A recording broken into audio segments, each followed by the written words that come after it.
سب سے پہلے تو میں پی آئی اے کے طیارے کے حادثے میں جو پاکستانی مسافر شہید ہوئے ان سب کے اہل خانہ کے ساتھ بھرپور ہمدردی کا اظہار کرتے ہوئے یہ کہوں گا کہ نہایت ہی افسوس کی بات ہے کہ آج کئی دن گزرنے کے باوجود لواحقین در بدر کی ٹھوکریں کھا رہے ہیں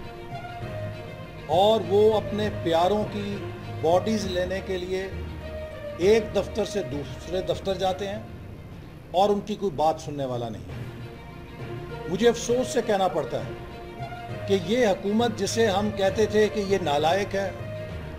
یہ نااہل ہے، یہ ناتجربہ کار ہے، یہ ناکام ہے، یہ حکومت انسانی رویوں سے بھی محروم ہے اور یہ بدترین بے حسی کی شکار ہے۔ آپ کو معلوم ہے کہ نیوزی لینڈ کے اندر جب دہشت گردی کا واقعہ ہوا تو پوری دنیا نے دیکھا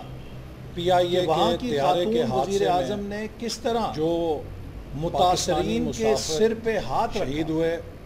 حکومت نے سب کے اہل خانہ اپنے شہریوں کو احساس دیا بھرپور ہمدردی کا اظہار تنہا نہیں ہے۔ کہوں گا